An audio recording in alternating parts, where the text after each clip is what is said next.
Hola, ¿qué tal? En esta ocasión, junto con mi grupo conformado por Laura Vanessa Calvache, Jason Eduardo Chávez y mi persona, Angie Botina, queremos presentarles un laboratorio realizado en casa sobre cromatografía en capa fina. Cromatografía es un método de separación físico de sustancias muy útil, puesto que nos permite saber la pureza de un determinado compuesto. En esta práctica se analizó la separación de pigmentos fotosintéticos, los de la espinaca más específicamente, puesto que esta planta contiene gran cantidad de clorofilas, tanto A como B, lo que nos permite que la corrida cromatográfica pueda ser evidenciada de mejor manera. Para esto tuvimos en cuenta muchos factores, como lo fueron la solubilidad, la polaridad, la absorción, entre otros, y además usamos varios tipos de papeles, solventes y macerados con el fin de poder establecer mejores condiciones para lograr tener una mejor cromatografía. Bueno, la cromatografía es un método de separación física por el cual los componentes de una determinada mezcla se separan por distribución entre dos fases, la fase estacionaria y la fase móvil. Bueno, esto se debe al equilibrio entre dos conjuntos de fuerzas contrapuestas, la propulsión ocasionada debido al flujo de la fase móvil y la fuerza de retención causada por la fase estacionaria. La cromatografía tiene sus inicios gracias al botánico ruso Mikhail Semyonovich, quien en 1903 empleó una fase inmóvil de polvo de tiza, es decir, carbonato de calcio, y una fase móvil de disulfuro de carbonato para separar los pigmentos vegetales que estaba estudiando. Cabe resaltar que existen diferentes tipos de cromatografía. Sin embargo, para la realización del experimento se utilizó la cromatografía en capa fina, que ayuda a separar componentes de una mezcla y se basa en la absorción sólido-líquido. En este tipo de cromatografía se pueden encontrar dos fases. La fase estacionaria, la cual es una capa uniforme de absorbente sobre una placa de vidrio o aluminio, y la fase móvil, que por medio de la fase estacionaria se desplaza hacia arriba.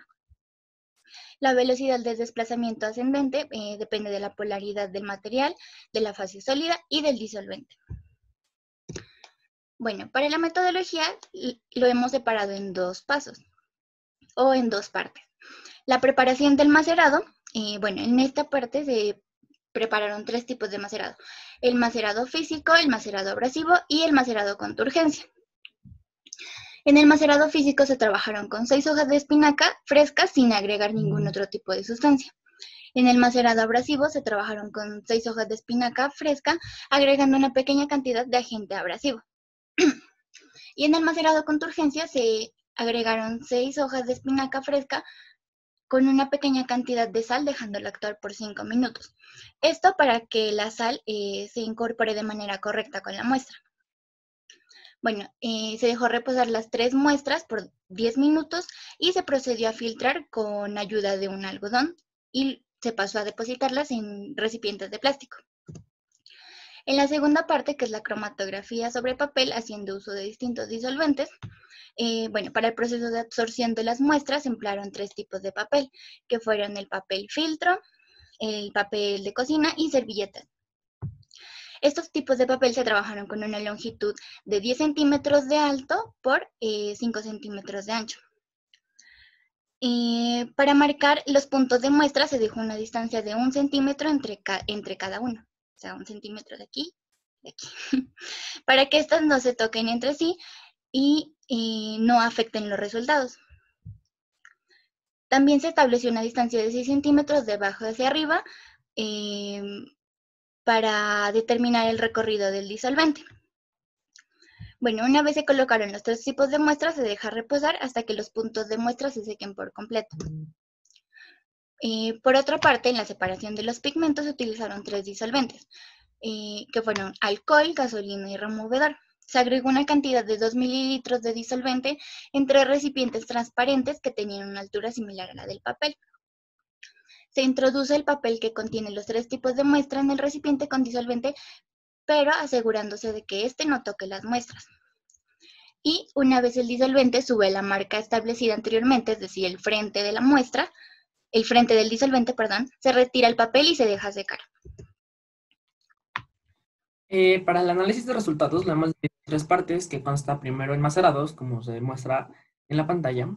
En el macerado físico pudimos identificar la clorofila A con un RF aproximadamente de 0,93. En el macerado abrasivo, el pigmento fue la xantófila con un RF aproximado de 1. Y en el macerado por turgencia también pudimos identificar la clorofila A con un RF aproximado de 1. En el macerado físico se tomaron 6 hojas de tamaño similar, obteniendo 1 mililitro de muestra. En el macerado con abrasivo, de igual manera se tomaron 6 hojas del mismo tamaño y aproximadamente se dieron 0,5 mililitros de muestra. En este se oxidó muy rápido. Esto se pudo evidenciar debido al cambio de color que se dio en un instante de corto bastante rápido. En el macerado por turgencia también se tomaron 6 hojas y en este se dieron 2 mililitros aproximadamente de muestra. ¿Por qué se tomaron 6 hojas? Debido para tener más precisión y que esto no afecte a los resultados finales. La tabla de resultados de los papeles absorbentes. Como se puede evidenciar, usamos papel filtro, servilletas y papel de cocina. En el macerado por turgencia, se pudo identificar en el papel filtro, se pudo identificar la xantófila con un RF aproximado de 1. En el macerado físico, la clorofila A y de igual manera en el macerado con abrasivo. Las medidas de este, como lo mencionó mi compañera antes, eran de 50 centímetros cuadrados del área. Y, esto quiere decir que eran 10 centímetros de largo por 5 centímetros de ancho. El papel filtro tenía una buena porosidad, lo que nos ayudaba a que el solvente pueda subir de mejor manera. En este caso, pues, primero que todo era la muestra, y con esto pudo subir de mejor manera, dándonos a conocer que este era uno de los mejores papeles. Las servilletas, en todos 3 casos, pudimos identificar la clorofila A, con los RFs que ahí se miran.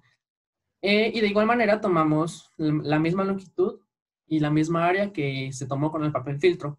Pero en este caso, el espesor que tenía era muy débil, por lo que al entrar en contacto con la gótica o la muestra, se rompía fácilmente, lo que no era una buena opción para poder continuar con el experimento. El papel de cocina, como también se evidencia, nos pudimos evidenciar el pigmento de la clorofila A. Con los RFs que se muestran ahí, que para el macerado físico fue 0,75, para el macerado por turgencia 0,76 y para el macerado con abrasivo 0,83. En todos 3 papeles, como se evidencia, se tenía 10 centímetros de largo por 5 centímetros de ancho. Este papel era poroso, al igual que los 2 anteriores, y en comparación con la servilleta tenía un poco más de espesor, lo que ayudaba a que posea más resistencia al momento de entrar en contacto con un líquido. Pero, de igual manera, tampoco era la mejor opción debido a que podía romperse también fácilmente.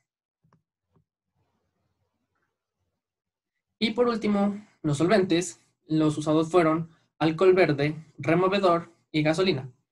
En este caso, con el alcohol verde pudimos identificar nuevamente la clorofila A, y como se evidencia aquí, se tardó en llegar al frente del disolvente. El color no subió tanto como se esperaba.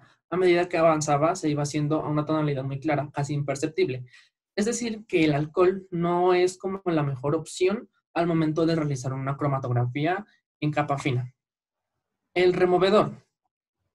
Pudimos evidenciar la clorofila, la xantófila y la clorofila para los macerados físico por turgencia y con abrasivo respectivamente. Un RF de 0,93 para el macerado físico, de 1 y de 1 también para el macerado físico y el macerado por turgencia.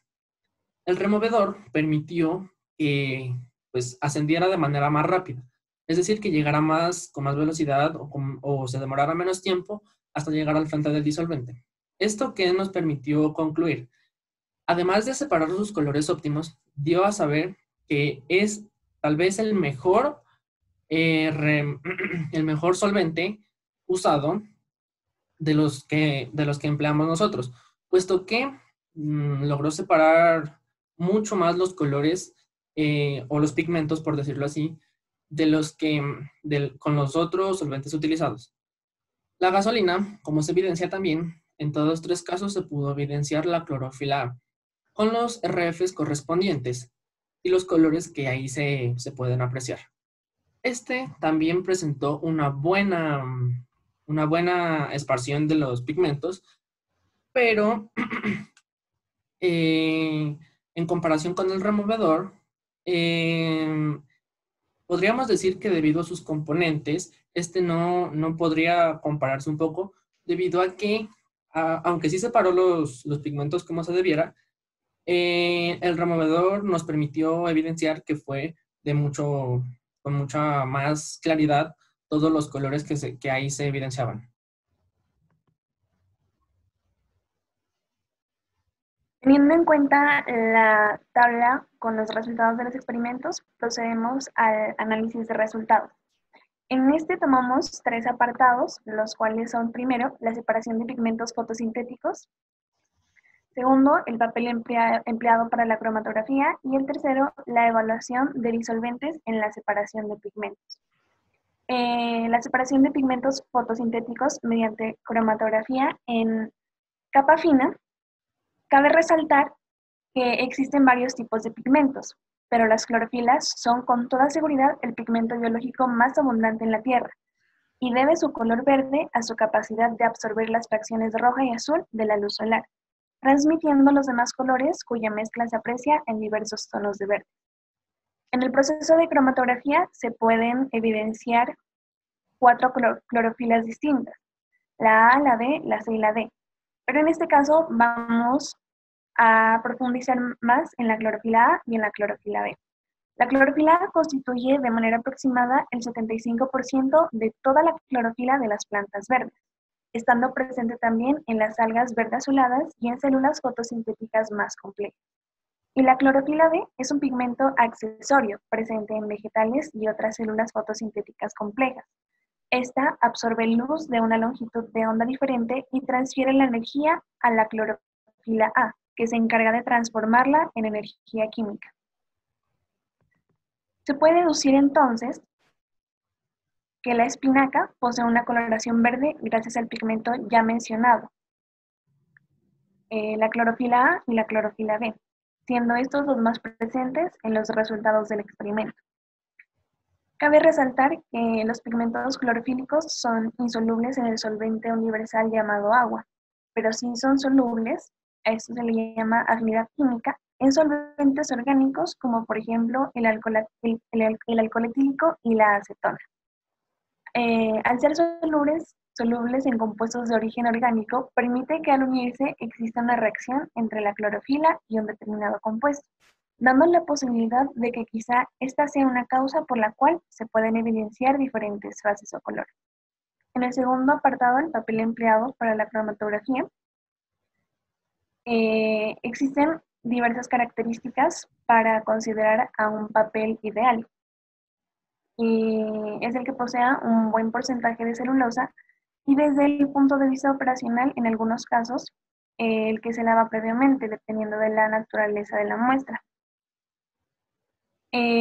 También se toman los factores como la velocidad del desarrollo y la resolución. Estos dependen del grosor y la porosidad del papel.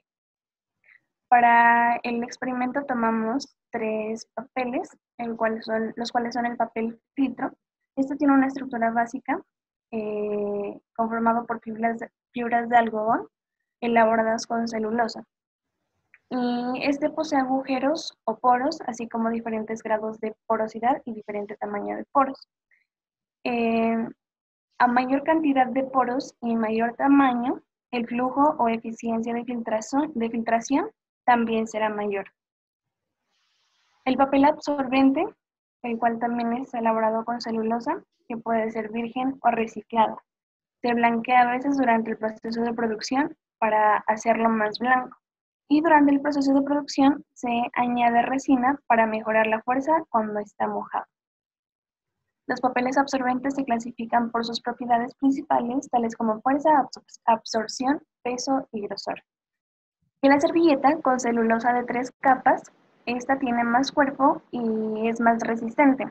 Existen una multitud de nombres para esta servilleta, y todos ellos hacen referencia a los puntos. Y que se da la particularidad de la servilleta. ¿Por qué? Porque cuando la vemos, la observamos, evidenciamos que está punteada y eso se le denomina pegado punto contra punto. Esto provoca que se formen pequeñas celdas de aire, haciendo la servilleta más esponjosa y con más cuerpo. Entonces, sin lugar a duda, después de analizar los resultados obtenidos, el papel filtro es la mejor opción al momento de realizar cromatografía, puesto que sus componentes son similares a los del papel utilizado para este fin. Y por último tenemos la evaluación de disolventes en la separación de pigmentos. El disolvente es una parte importante en la cromatografía de papel, ya que los disolventes determinan la selectividad del sistema cromatográfico. Se miran aspectos como la viscosidad y la polaridad del disolvente. Por lo general, los disolventes están constituidos por dos fases, una fase orgánica y una fase acuosa, donde la fase acuosa satura la cámara fotográfica y la fase orgánica facilita el desarrollo de cromatogramas. Por lo que se puede deducir que los solutos polares se separan en fase directa con un disolvente polar y los solutos hidrófobos se separan mediante sistemas de fase invertida. Existen varios disolventes para realizar cromatografías, pero los más utilizados son la sílice y la alúmina, debido a que ambos son de carácter polar. La alúmina anhídrida es el más activo de los dos, es decir, es el que retiene con más fuerza los compuestos. Por ello se utiliza para separar compuestos relativamente apolares, hidrocarburos, haluros de alquilo, éteres, aldehídos y cetonas. Y la gel de sílice, por el contrario, se utiliza para separar sustancias más polares, como son alcoholes, aminas y ácidos carboxílicos. Para la elección de los disolventes se debe tener en cuenta que la clorofila es un pigmento fotosintético, cuya composición química la hace insoluble en agua, como se había mencionado anteriormente.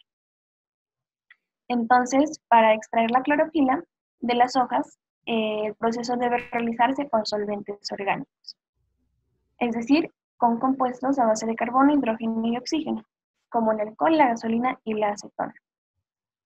Teniendo en cuenta esto, durante el procedimiento y varios factores como el tiempo empleado en el que el disolvente llega a la marca del frente y su contribución para que los pigmentos puedan separarse, de que la acetona es un buen disolvente, puesto que los pigmentos fotosintéticos son solubles y posibilita el establecimiento de la serie de equilibrios y por ende su separación. Como conclusiones, tenemos que el pigmento mayor identificado es la clorofila A, puesto que, como se había dicho en un inicio, la clorofila es el mayor componente de las hojas verdes. Y como la espinaca es una hoja de color verde, pues esta es la que más se puede identificar, específicamente la clorofila A, debido a la intensidad del verde que pudimos evidenciar. Una vez más, se puede comprobar el principio de semejante disuelve a semejante. Es decir, que la clorofila, al ser un compuesto de carácter orgánico, se iba a disolver en otros solventes que sean del mismo carácter, es decir, que sean orgánicos, puesto que en un corto experimento se determinó que la clorofila es insoluble en agua debido a pues el carácter que posee. No todos los disolventes presentan la misma eficacia, aún así sea de carácter orgánico. ¿Por qué se dio esto? Debido al uso del ácido acético o vinagre, que de igual manera es de carácter orgánico, se pudo evidenciar que no removió los colores tal y como se esperaba, aún así siendo de carácter orgánico, y la clorofila también siendo de carácter orgánico. Es por eso que se dice que no siempre se puede presentar la misma eficacia. Otra conclusión es que es un experimento muy fácil de aplicar. ¿Por qué? Porque no necesitas tantos materiales de laboratorio algo difíciles de encontrar. Solamente se necesita las hojas, la muestra, unos recipientes que pueden ser vasos plásticos los solventes que pueden ser, en este caso, los que empleamos gasolina, alcohol y removedor. Incluso pueden existir otros que son fáciles de conseguir. Y también se tienen en cuenta los papeles absorbentes, que son la servilleta, el papel de cocina, que son los más fáciles de conseguir, y también el papel filtro. Y otra conclusión es que se debe ser muy cuidadoso en las proporciones de muestras. ¿Por qué? Porque como lo mencionábamos anteriormente, esto puede alterar un poco el resultado de la cromatografía. Es decir, tener muy cuidadosamente en mismas proporciones todo. Las hojas, la cantidad del solvente, el tiempo empleado, en fin. Y para finalizar, tenemos unas recomendaciones. Ser muy cuidadoso al momento de manipular los materiales empleados en la experimentación. ¿Por qué decimos esto? Porque en las manos, al tocarlo, al manipular un papel con las manos, la mano posee grasa. Y esto podría ser un factor que influya en el resultado de la cromatografía. Es por esto que recomendamos, no sé, tal vez usar una pinza, guantes o diferentes tipos de materiales que puedan ayudar a evitar este tipo de factores. Observar muy bien todo lo que sucede. ¿Por qué? Porque hasta en el más mínimo detalle puedes encontrar una respuesta para un problema o una pregunta que cualquier otra persona te pueda realizar. Es decir, tienes que estar muy al pendiente de todos los cambios que vayan sucediendo a lo largo por ejemplo, de esperar 10 minutos en cada macerado, de, por ejemplo, cuánto sube el solvente, entre otros.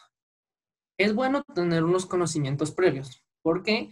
Porque así vas a saber qué es tal vez lo que está sucediendo o qué tal vez no está sucediendo para así poder argumentar y justificar de manera correcta todo lo que te está sucediendo ahí y no te vayas a perder al momento de que miras un proceso ahí, no lo entiendes y ya te aburres y no sabes qué pasó.